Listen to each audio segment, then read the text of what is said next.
एक कबूतर ने बताया कि चाहे कितनी ही सुंदर हो, इन 5 स्त्रियों के चक्कर में कभी मत फंसना, वरना रो भी नहीं पाओगे।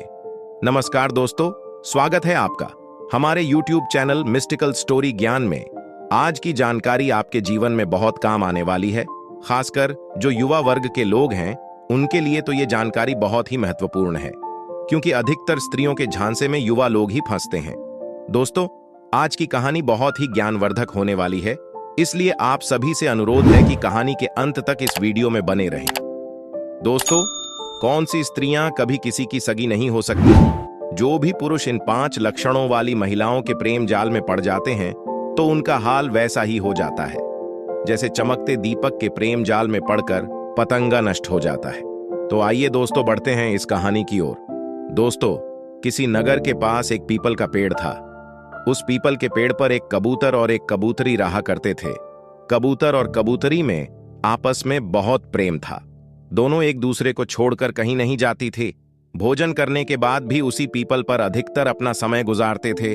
दोनों के बीच अक्सर दुख सुख की, हंसी मजाक की, प्रेम व्यवहार की और संसार की बातें होती थीं।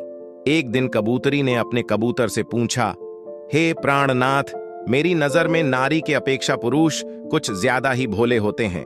कई बार भोले भाले पुरुष चालबाज और दुष्ट नारियों के प्रेम जाल में फंस जाते हैं। कुटिल स्त्रियां अपने बनावटी प्रेम का जादू ऐसा बिखेरती हैं कि पुरुषों को लगता है कि वो उससे बहुत प्रेम करती है, और इसी भ्रम के चलते वो बहुत बड़ी मुसीबत में फंस जाते हैं। मुझे ऐसे पुरुषों पर गुस्सा भी आता है और तरस भी आता है। गुस्सा इसलिए आता है कि वे अपनी इंद्रियों के बहुत बड़े गुलाम होते हैं, और तरस इसलिए आता है कि वो उनके कपट भरे इशारों को समझ नहीं पाते हैं। मुझे आप इतना बताइए, अगर कोई पुरुष ऐसी स्त्रियों से बचना चाहता है तो वो कैसे बच सकता है, कैसे उनकी पहचान कर सकता है? तब कबूतर कहता है, हे प्रिय, ये बात समझने के लिए पहले मैं तुम्हें एक कहानी सुनाता हूं। ध्यान देकर सुनना। ये कहानी जो लोग दुष्ट स्त्रियों के जाल में फंसे हुए हैं और जो आगे फंस सकते हैं, उनके बहुत काम आने वाली है। बहुत समय पहले की बात है। दूर किसी नगर में एक करमचंद नाम का धनी व्यापारी रहता था। उस व्यापारी का एक पुत्र था। उसका नाम था सुधर्मा। जब सुधर्मा की उम्र महज 3 साल की थी, तभी करमचंद की पत्नी का स्वर्गवास हुआ था। उस समय वो खूब जवान था। चाहता तो दूसरा विवाह भी कर सकता था, लेकिन उसने ये सोचकर ऐसा नहीं किया कि पता नहीं नई पत्नी आकर उसके बेटे के साथ कैसा व्यवहार करेगी। इसी कारण से करमचंद ने अपनी पूरी जवानी अपने बेटे पर कुर्बान कर दी। उसकी जिंदगी का बस एक ही मकसद था कि अब मैं किसी भी तरह अपने बेटे का पालन पोषण करूंगा और इसे पढ़ा लिखा कर बड़ा आदमी बनाऊंगा। यही सोचकर करमचंद अपने बेटे का पालन पोषण करने लगा और अपने बेटे को माता और पिता दोनों का प्यार देकर बड़ा किया। धीरे धीरे सुधर्मा जवान होता चला गया। रूप और यौवन से वो बड़ा हष्ट-पुष्ट और खूबसूरत नौजवान था। व्यापारी का बेटा जब विवाह योग्य हो गया तो उसे अपने बेटे की शादी की चिंता सताने लगी। एक दिन व्यापारी ने अपने बेटे से कहा, अब तुम किशोरावस्था से निकालकर युवा अवस्था में आ चुके हो, इसीलिए मैं चाहता हूं कि तुम विवाह करके अपनी गृहस्थी बसा लो। मैंने तुम्हारे लिए एक लड़की भी पसंद कर ली है। तुम कहो तो उस लड़की के पिता से तुम्हारे विवाह की बात आगे बढ़ाऊं। पिया की बात सुनकर सुधर्मा कहने लगा, नहीं पिताजी, अभी मुझे विवाह नहीं करना है, क्योंकि अभी मेरी शिक्षा अधूरी है। जब 2 साल बाद मेरी शिक्षा पूरी हो जाएगी, तब मैं विवाह के बारे सोचूंगा। पुत्र का जवाब सुनकर सेठ जी कहने लगे, ठीक है बेटा, यदि तुम्हारी यही इच्छा है तो तुम पहले अपनी शिक्षा पूरी कर लो। जब तुम्हारी शिक्षा पूरी हो जाएगी, तभी मैं तुम्हारे विवाह के बारे में सोचूंगा। दोस्तों, इस प्रकार सुधर्मा मन लगाकर अपनी पढ़ाई करने लगता है और उधर वो व्यापारी अपने व्यापार में व्यस्त हो जाता है। इसी प्रकार उसके 2 साल बीत जाते हैं। जब उस व्यापारी के बेटे की पढ़ाई पूरी हो गई तो एक बार फिर से करमचंद ने अपने पुत्र के सामने विवाह का प्रस्ताव रखा। पिता का यह प्रस्ताव सुनकर सुधर्मा कहने लगा, पिताजी, अभी आप थोड़ा धीरज रखें, क्योंकि मैंने सिर्फ आपका खाया है, अपना कमाया कुछ नहीं है। पहले आप मुझे अपने पैरों पर खड़ा हो जाने दो, कुछ रुपए पैसे कमाने दो। जब मैं 4 पैसे कमाने लगूंगा, तभी मैं शादी के बारे में सोचूंगा। बेटे का उत्तर सुनकर करमचंद को एक बार फिर से खामोश होना पड़ा, क्योंकि बेटा भी ठीक ही कह रहा था। पिता ने कहा, ठीक है बेटे, यदि तुम्हारी इच्छा यही है तो तुम मेरे साथ रहकर व्यापार करो और व्यापार करके कुछ धन कमाओ। जब तुम अपने पैरों पर खड़े हो जाओगे तब मैं तुमसे इस विषय पर चर्चा करूंगा। दोस्तों, इस तरह सुधर्मा अपने पिता के साथ मिलकर व्यापार करने लगता है और उद्योग करके धन कमाने लगता है। इधर कबूतर बोला, हे कबूतरी, ध्यान से सुनती रहना, सो मत जाना, आगे की कहानी बड़ी ही रोचक है। कबूतरी बोली, हाँ पिया जी, मुझको भी ये कहानी बहुत अच्छी लग रही है, आप बस सुनाते जाइए। तब कबूतर आगे सुनाता है कि एक दिन की बात है, व्यापारी के बेटे को व्यापार के सिलसिले में दूसरे राज्य में जाना पड़ गया। दूसरे प्रदेश के लिए उसे पानी के जहाज से जाना था, इसलिए उसने जहाज का टिकट खरीदा और अपनी सीट पर जाकर बैठ गया। कुछ देर बाद वहां एक पति पत्नी आते हैं और उन्हें भी दूसरे राज्य जाना था। वो दोनों भी उसके बराबर वाली सीट पर बैठ जाते हैं। देखने से लगता था कि वो भी कोई व्यापारी था। कुछ देर बाद जहाज जब बंदरगाह से रवाना हुआ तो उन दोनों में आपस में वार्तालाप होने लगी। एक दूसरे का परिचय पूछा। सुधर्मा ने भी अपना नाम और पता बताया और कहा कि वो व्यापार के सिलसिले में दूसरे देश में जा रहा है। अपना परिचय देने के बाद सुधर्मा ने उस व्यक्ति से पूछा जो अपनी पत्नी के साथ वहां आया था कि आप लोग कहां जा रहे हैं। तो उस व्यक्ति ने बताया कि हम दोनों भी व्यापार के लिए वही जा रहे हैं जहां आप जा रहे हैं। दोस्तों, उस व्यापारी की पत्नी बहुत खूबसूरत थी। सुधर्मा उसे देखते ही पहली नजर में ही उसकी तरफ आकर्षित हो जाता है। उधर उस व्यापारी की पत्नी भी सुधर्मा को देखकर उसकी तरफ आकर्षित हो जाती है, क्योंकि सुधर्मा भी बहुत सुंदर और नौजवान था। जब दोनों एक दूसरे को देखकर एक दूसरे पर मोहित हो गए तो मन में सोचने लगे कि काश हमारा मिलन हो जाता। दोस्तों, इधर जहाज पानी को चीरता हुआ अपनी मंजिल की ओर बढ़ रहा था।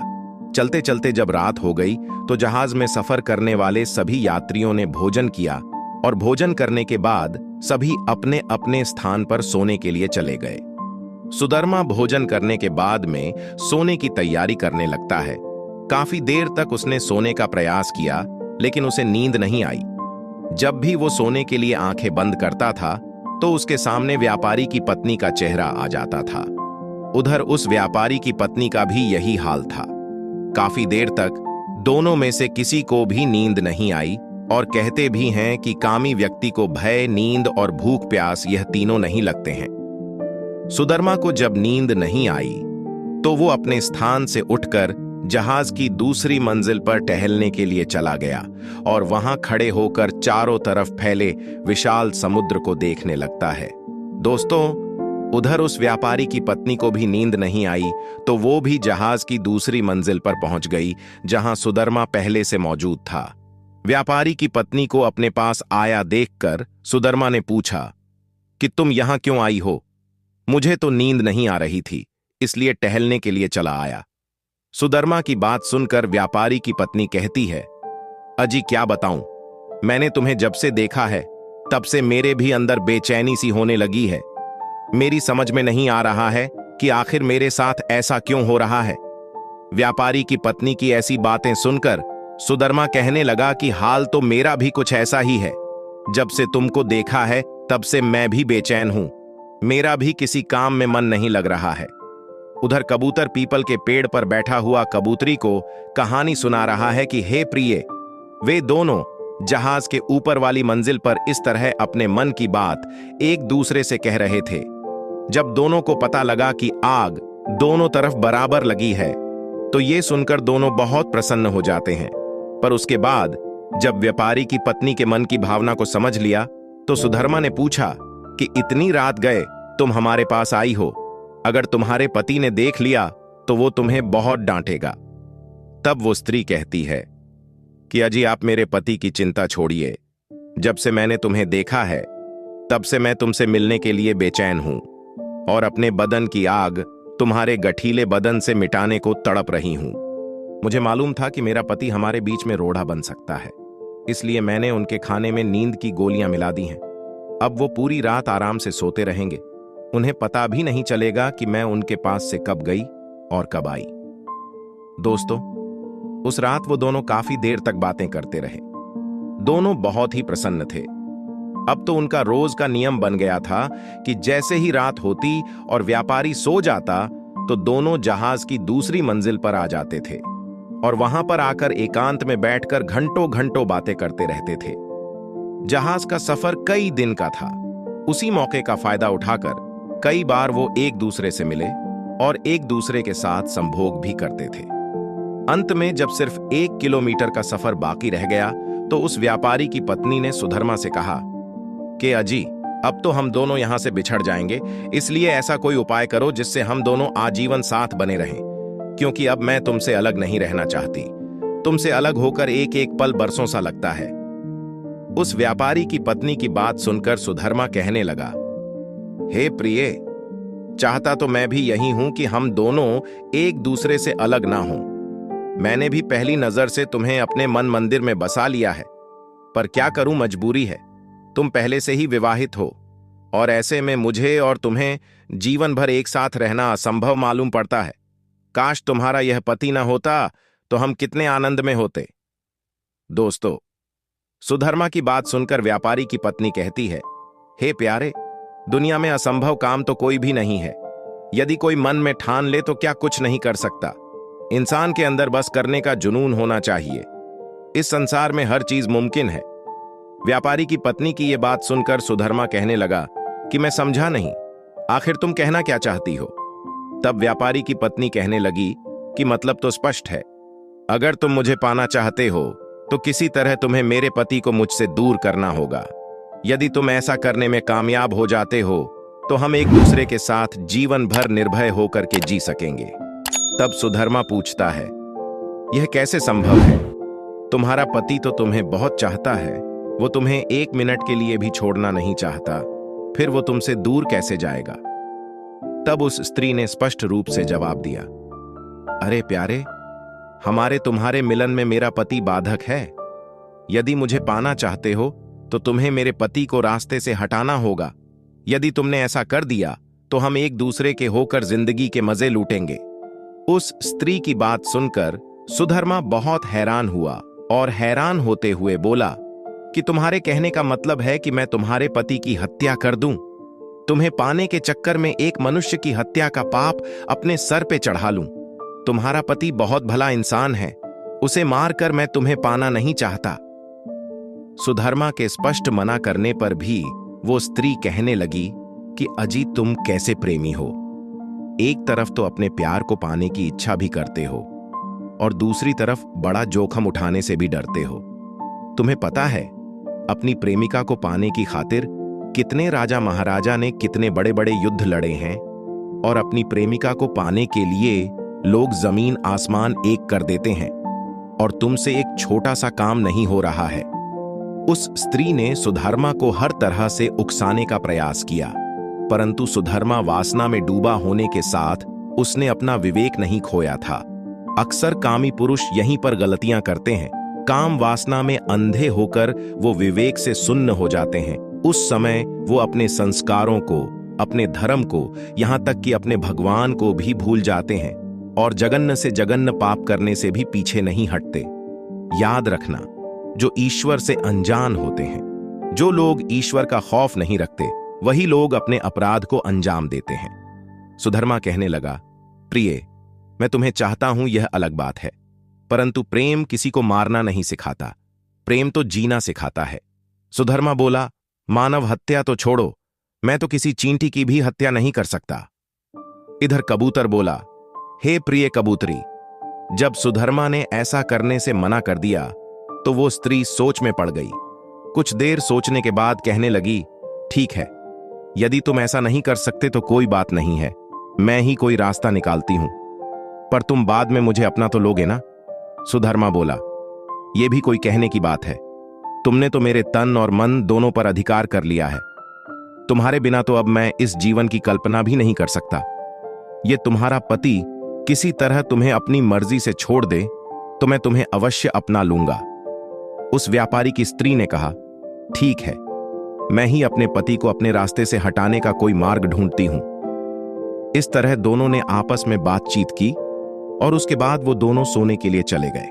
सुधर्मा को सोए हुए अभी थोड़ा ही समय हुआ था कि अचानक उस व्यापारी की झोर झोर से रोने की आवाज सुनकर उसकी नींद खुल गई। जब उसने उठकर देखा तो वो स्त्री अपने पति के पास बैठकर झोर झोर से रो रही थी, चिल्ला रही थी कि अरे लोगों जल्दी से आओ और मेरी मदद करो, किसी गुंडे बदमाश ने मेरे पति को मार डाला है। उसके चीखने चिल्लाने की आवाजें सुनकर जहाज के सभी यात्री व्यापारी के मृत शरीर के पास इकट्ठा होने लगे। बड़ा ही भयानक मंजर था। एक तरफ तो व्यापारी की सिर कटी लाश पड़ी थी और दूसरी तरफ उसकी स्त्री करुण विलाप कर रही थी। जहाज के सभी यात्री इस दृश्य को देखकर बहुत दुखी हुए। सभी यात्रियों ने मिलकर जहाज का कोना कोना छान मारा, लेकिन हत्यारे का कोई सुराग नहीं लगा। धीरे धीरे जहाज जब बंदरगाह पर पहुंचा तो जहाज के सभी यात्रियों ने मिलकर व्यापारी के मृत शरीर का अंतिम संस्कार करा दिया। अंतिम संस्कार करने के बाद सभी यात्री एक एक करके अपने अपने स्थान को प्रस्थान करने लगे। जब सभी यात्री चले गए तो सुधर्मा ने उस व्यापारी की पत्नी से कहा कि प्रिय, रोना छोड़ो, होने को कोई नहीं टाल सकता। जो होना होता है वो होकर ही रहता है।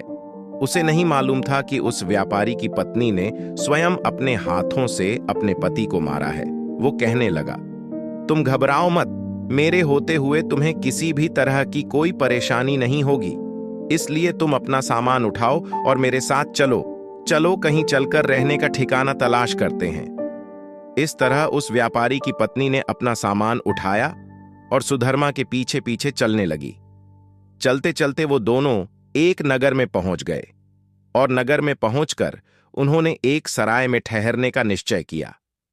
सुधर्मा ने उस स्त्री की सराय में ठहरने की व्यवस्था कर दी और स्वयं दूसरी जगह ठहरने के लिए चल दिया। तब वो स्त्री उसके साथ ही ठहरने की जिद करने लगी।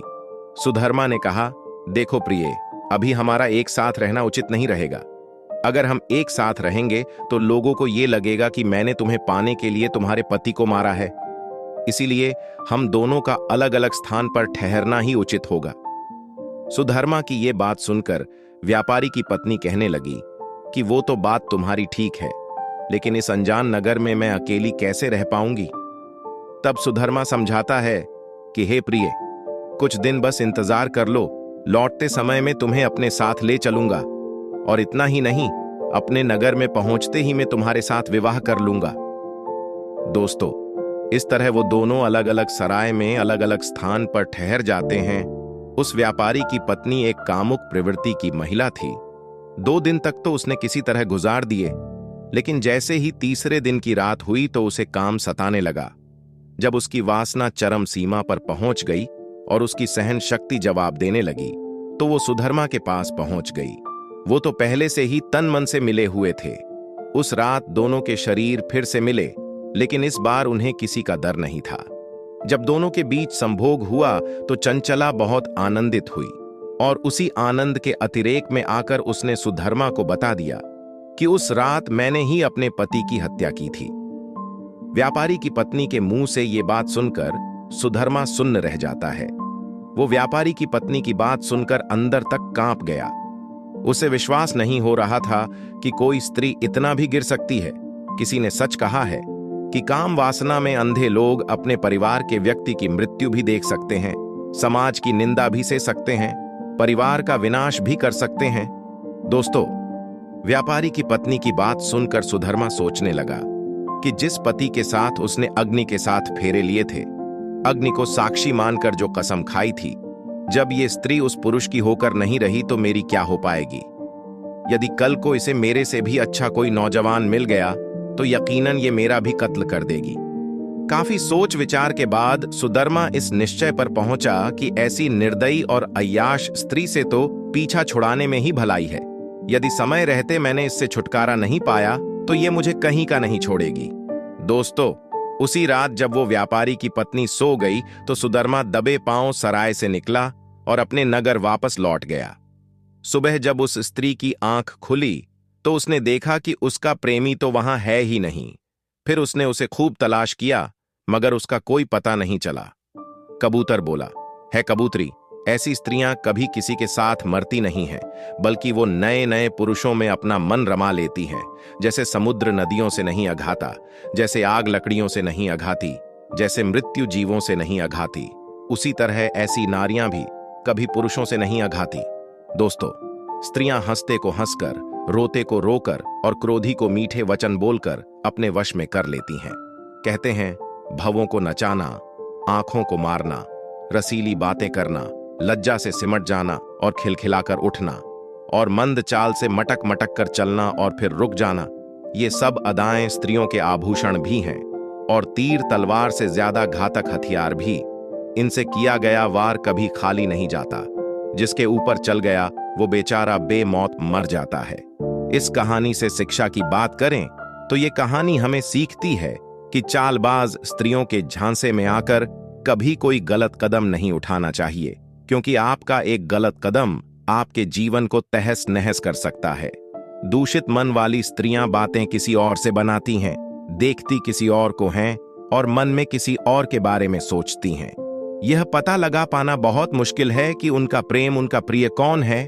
इसलिए सदैव सावधान रहें। जैसे मछुआरा मछली को फंसाकर फिर उसे अग्नि में भूंजता है, उसी तरह कामी पुरुष इन कामिनियों के जाल में फंसकर खुद को जला डालता है।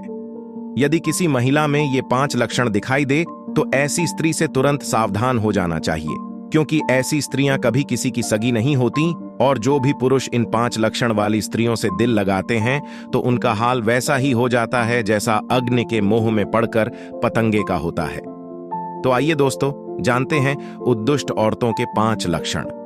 दोस्तों, शुक्राचार्य ने दुष्ट स्त्रियों का पहला लक्षण बताया है कि जो स्त्री अपनी वाणी से शहद की वर्षा करे, ऐसी स्त्री से हर एक पुरुष को दूर रहना चाहिए, क्योंकि ऐसी स्त्रियों को जब अपना कोई काम निकलवाना होता है तो वो मधुर वाणी पैदा करती है, अर्थात मीठी मीठी बातें करती हैं और अपने रूप से मोहित करने का प्रयास करती हैं। उस समय उसकी वाणी में अमृत और मन में हलाहल विष भरा होता है।